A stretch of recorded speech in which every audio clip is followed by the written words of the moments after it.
What is happening? It is Wednesday. Yes, it is. The week's almost over. Life is changing. Life is happening. Life is moving. Life is grooving. Okay? So get some shit done. That's what the old Chuck Meister's trying to say. Get your shit done, baby. Because life is too fast. Hope things are going well with everybody. Thank you for joining me. Again, this is Casually Uncomfortable News Edition. And I talk about the news from articles that I find. They might be brand spanking new articles. They might be, a year or two old. But I find some stuff, and you probably haven't heard of it. So, let's just get into it. It's time to get Casually Uncomfortable News Edition with your host, Chuck Jerome.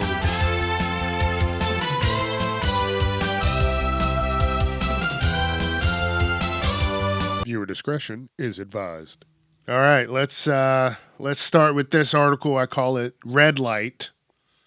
And it is, it's starting to get nice outside. It's after Memorial Day, so the weather is only going to go up from here for the most part. It might be a little rainy, but for the most part, it's going to be nice. People are going to have their fast cars out, their motorcycles, the shit that really goes vroom, vroom.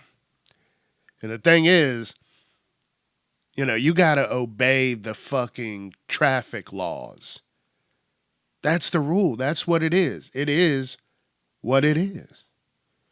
So, a big thing is going to be red lights. And this article is talking about how this one person that blew through a red light changed another set of people's lives forever. And it says it set off a chain reaction that involved 4 other vehicles with significant damage. Said a speeding driver blew through a red light, sending multiple vehicles crashing into each other in a collision so violent that witnesses say they heard the impact from far away. A mother lost her life. Her teenage daughter, who was riding with her, is clinging to her life, all because someone decided to blast through a red light. And they were driving, and they had a green light, and they thought, well, this is going to be a nice day. I got the green light. Nobody's going to be acting crazy on the road. And it's sad that this is something that you have to fucking worry about. And I saw this article, and it reminded me when I was younger, my grandmother and my sister were going somewhere. I think I was home or, out at friends' houses. And they're out and about. And just like this article, they go through a green light. Someone disobeys the red light and hits the car on the front passenger side where my sister was sitting. Now, she is all right. Nothing happened. But moments before that, my sister decided to sit in the back seat. So at a stoplight, my sister goes from the front seat and shimmies her way to the back seat, the back passenger side. And then right after that, they get hit in the front passenger side. Now, this is when I was younger. And, they don't make cars like they used to. And my grandmother drove an old station wagon. And that bitch was made of pure steel. You could run that bitch through a building and it would be okay. And that was the one thing that saved everybody. That car and that door were so heavy and thick that nobody was harmed in the car with my grandmother and my sister. The other car, I think it was all fucked up. It was one of the newer cars, when they're starting to try and save money here and there, and they're using fucking fiberglass and bullshit like that. So that car was fucked. But my grandmother's car, I remember she had to get like the door popped out and then repainted or something like that. So it was just like off colored, but didn't have to, change the door or anything crazy like that. And I was like, damn, those were the good times when cars were cars. But yeah, man, just look, if you're going to be out and you're rushing around, maybe you should fucking trip plan a little better, get up a little earlier, and just fucking not be a piece of shit on the road because there's other motherfuckers out there besides you. So what I'm saying is, just don't be a motherfucker on the road. Obey the rules. Look, I'm all about, bend some rules, not really break them. I don't like to really break the rules too much. Because look, they're set there for a reason. And when people start going off the rails, off script, then all goes off the rails. And then shit like this happens. Oh, I can, I'm in a 25 mile an hour. I'll do 50. No. Any fucking thing can happen. I've heard stories where friends, kids got hit by cars because they're on like tight streets and people are deciding to speed and the child, runs out into the street because it's a fucking kid. Oh, my ball went into the street. Well, they're going to go after that fucking ball. You don't know. A dog, a cat, I almost hit a squirrel the other day. And then I became pissed because he was taking his time getting across the street. I wasn't speeding, but I was definitely, I could see this motherfucker. He was, and I became so pissed, I just started honking my horn. Because, normally you get a squirrel in the street. He darts out to the middle, goes back to the sidewalk, darts to the middle, and then darts completely to the other side. And you're like, dude, pick a lane, asshole.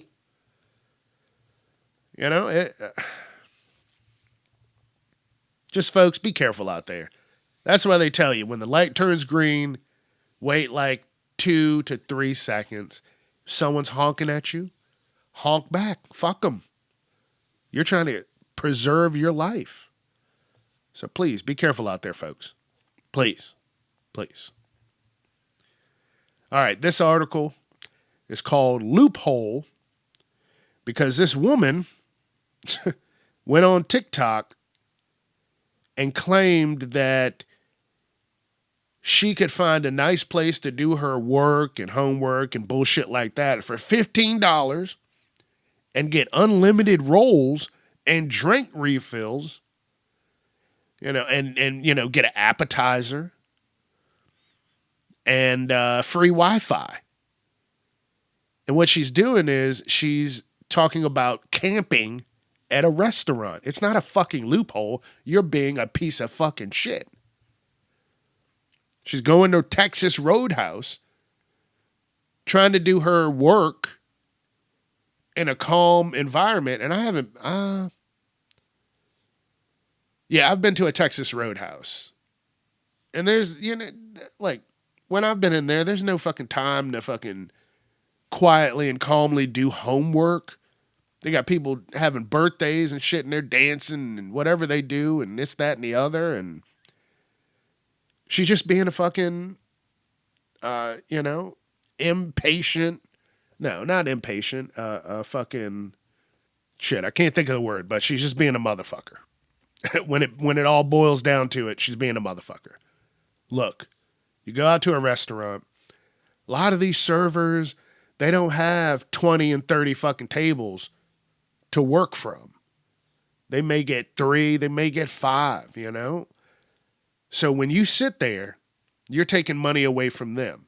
Because if you don't want to tip properly, there's definitely other people that are willing to tip properly.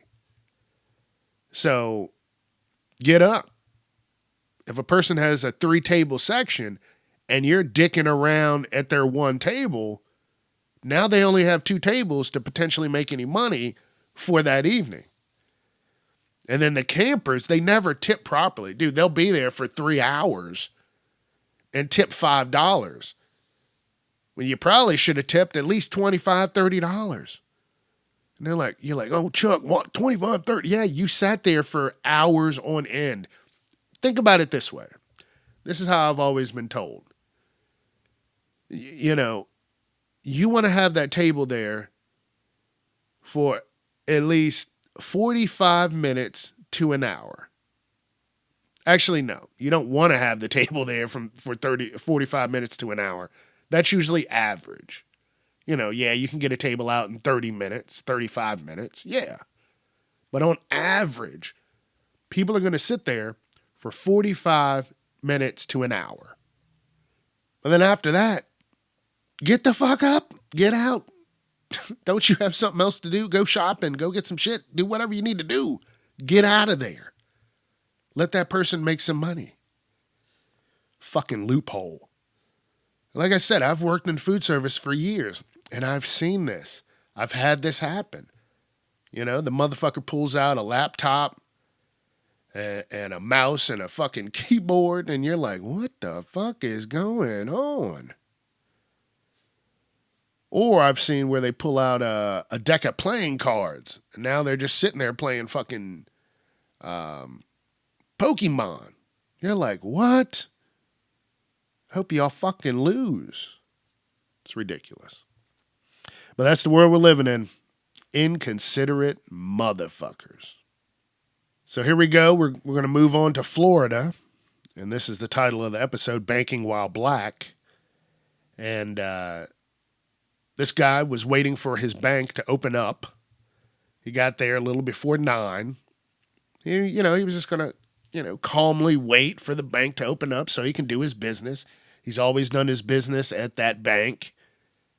You would think if he's, probably gotten there early or whatever before. Sometimes, in certain areas, the bankers can see outside the windows and sometimes they can see the cars and they're like, oh, Mr. Johnson's here again. And they're like, hey, Mr. Johnson, how you doing? Well, this guy's sitting out there. He's got a Red Bull in his hand, drinking it, doing his thing, waiting for the bank to open up. He got there early enough that he could see the employees walking in. So, they're probably late. If he's there before 9 and they're not there, they should have had their till set up and all that shit. Like, these motherfuckers running late, first of all. Then he has a cop roll up on him because the employees were getting a little nervous because they said they saw him in his car drinking alcohol. Now, when the cop comes up to him, the cop's like, hey, bud, what's going on here? He's like, I'm just waiting for the bank to open up. He's like, I got business to do. And he's like, yeah, well, some of the employees are saying there's a guy sitting out here drinking alcohol. And the guy's like, what the fuck? Dude, I'm here to do legitimate business. And the guy's like, I don't know why the people are worried about me. They can't even afford what I got. And then as soon as the guy says that, you can hear the tone of the officer shift. And he goes, well, what do you got that's so expensive? And you can see the guy kind of look at the officer like, the fuck you mean by that? Like, why are you questioning what I'm doing? Like, don't know, motherfucker. And apparently, the guy that's doing business at the bank owns a bunch of Airbnb properties. And, he was taking out money to get stuff, probably fixed up because he had some shitty tenants. Shit like that. But I'm just like, come on, man. Can't have nothing. And then you might go, oh, Chuck, why are you saying because it's black? Because that shit fucking happens. That's why. Let's not, let's not fucking beat around the bush. And then when the guy was like, why are you getting on me when there's another guy sitting over in the parking lot right here and he's been waiting just as long as I have? And in the video, you can clearly hear the officer kind of brush him off when he goes, yeah, well, there's another guy over there doing the same fucking thing, sitting and waiting. And then the officer's like, all right, well, I'm going to go tell them that everything's good. And I'm just like, what you should do is go over to that other car. Go to that other fucking car. Check out and see what the fuck they're doing. And then, come to find out that other guy is there to fucking rob the bank. You don't know. Like, come on, man. Don't half-ass your job. Yeah, look. Like, I don't know, man. It's fucking crazy out here. It is what it is, right? Fucking wild people that are just threatened by nothingness. Seriously. Nothingness. Just because they've been told something. Oh, black people are scary. Watch them. You got to watch all of them. Every one of them. Look, I went to college in a predominantly white area and never had any problems directed towards me. They were always directed towards my friends.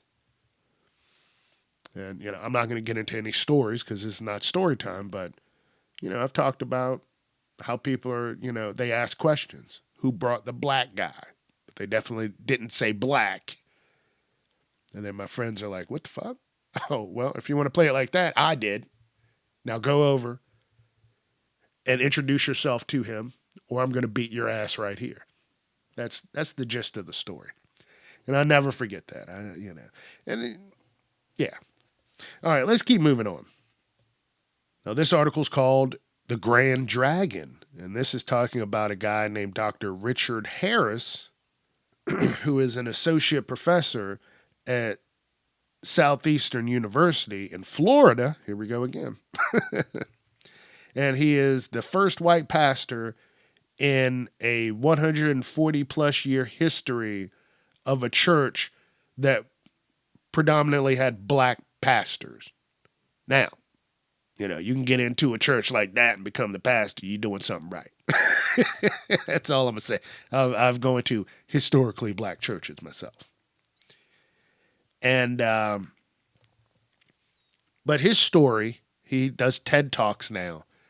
His story started when he was, like between 16 and 20, because he was recruited and became a member of the Ku Klux Klan.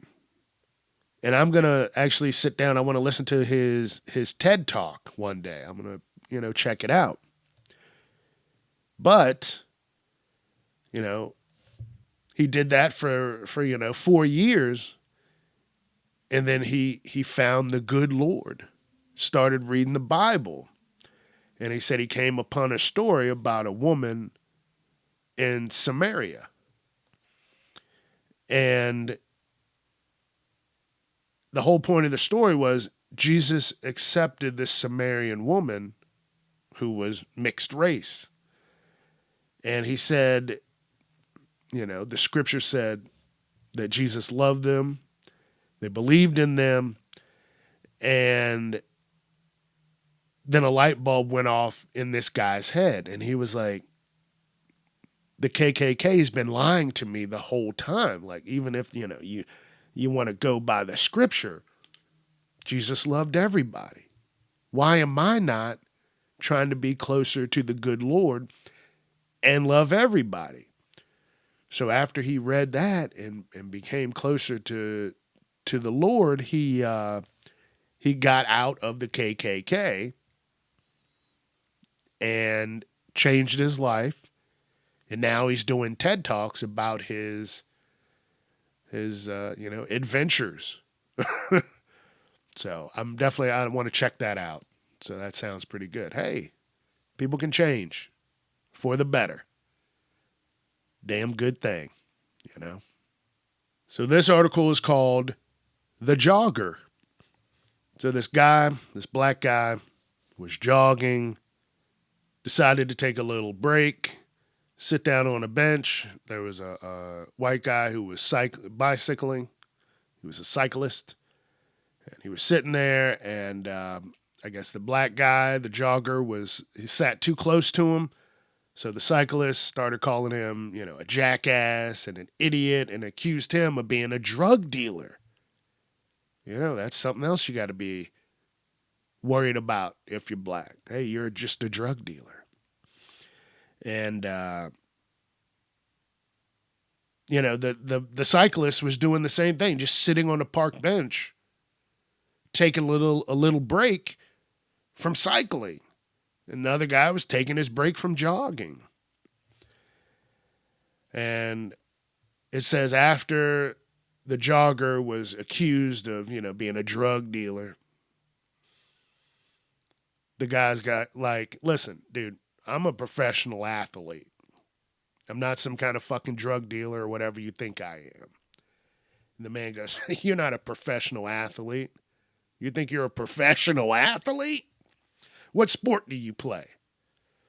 Because they need that validation. And the guy's like, bare knuckle boxing. Bare knuckle fighting. So at that point, you could probably throw in some kicks, but it's bare knuckle. And then the jogger flipped the script on the guy and said, well, you know what? You look like you sell cocaine. And the cyclist was like, you know what? I'm not going to put up with this shit. And then got on his bike and rode off. But why would you get into an argument with someone you don't even know? You don't know what kind of day the person's having. It's not like they cut you off in traffic or flipped you off. You're just sitting calmly on a fucking park bench. And this week, look, I found a lot of crazy racist fucking articles. Like, these people are crazy, man. Like, why? Why are you bothering people? Leave people alone. Nobody's doing anything. You think you're helping, but you're making things fucking worse. And then what if that the jogger was having a bad day and just got up and fucked this guy's day up? Then he'd probably, he wouldn't be able to professionally bare knuckle fight, but he would definitely get his point across. I just don't get it, man. Leave people alone. At the end of the day, leave motherfuckers alone. Thank you. That's it. That's all. And then, look, I'm going to keep moving on because I got a PSA for grapefruit.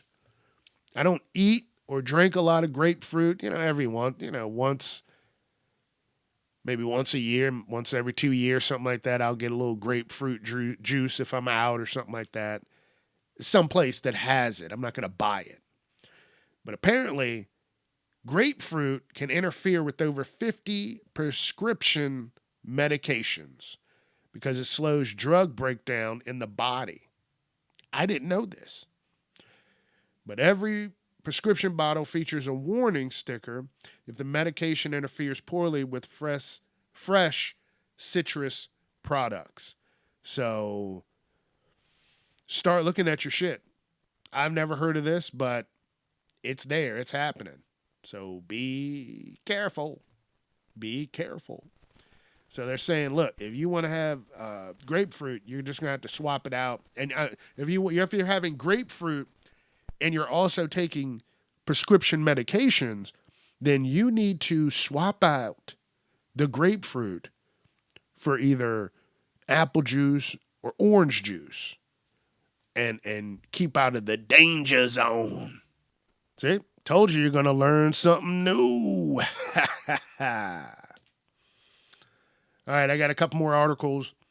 This one is talking about the White House shooting that just happened. No lie, when I saw the video of the reporter talking about, hey, what was that? And, it had the shots in the background. I thought it was AI. I'm like, dude, you can't tell anymore. It's taken over. It's out of control. But no, this was real. And the guy that they identified is 21. This motherfucker don't know shit. But he's going around shooting guns near the White House, trying to breach security, and he's done this multiple times. He was shot, he died, and he allegedly had multiple prior encounters with the Secret Service and a history of mental health issues. He was detained by Secret Service in June 26 and 25 for flagging down agents and making threats. Again on July 10th, 2025 for entering restricted area. Dude, this guy was doing a lot. He was doing the most. And yeah, wow. Again, I thought this was AI. I thought this was some bullshit that was, fabricated on the computers. Because I saw the video and I'm like, I just scrolled on past it. I didn't know it was real. And then like a day later, I kept seeing articles and shit. And I'm like, oh shit, this was real. You really don't know anymore, folks. You really don't, because, you just don't know anymore. You just don't know. All right, let me get to this last article. It's called Shotgun Dog. This is in Nebraska. This guy went into a store, left his dog in the car, and the dog shot someone. The dogs don't just sit down in the car. They're jumping back, and forth from the front seat to the passenger, to the back, to the front, to the back, to the side. You're like, sit the fuck down, Scruffy. Well, the guy got out of the car, went into a store. Dog was jumping around, and the guy had a loaded fucking shotgun in the front seat for some crazy reason. And somehow the dog pulled the trigger, blasted through the passenger side door, and struck a woman who was sitting in her car on the right side of their car with her arm out the window. Fucking blasted buckshot into her arm. And initially the police got a call that someone got shot with a BB gun. And then come to find out it was a loaded fucking shotgun. And it is against the law in Nebraska to travel with a loaded shotgun in your vehicle. So this guy's fucked. And they're taking the dog in. Fuck that dog. He knew what he was doing. That son of a bitch. So yeah, be careful. Because you will go to jail for some dumb shit.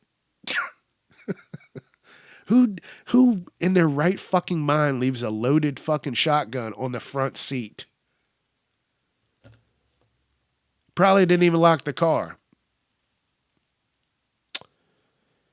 Folks, we're living in some crazy times with some crazy motherfuckers. You know what I'm saying? Crazy motherfuckers.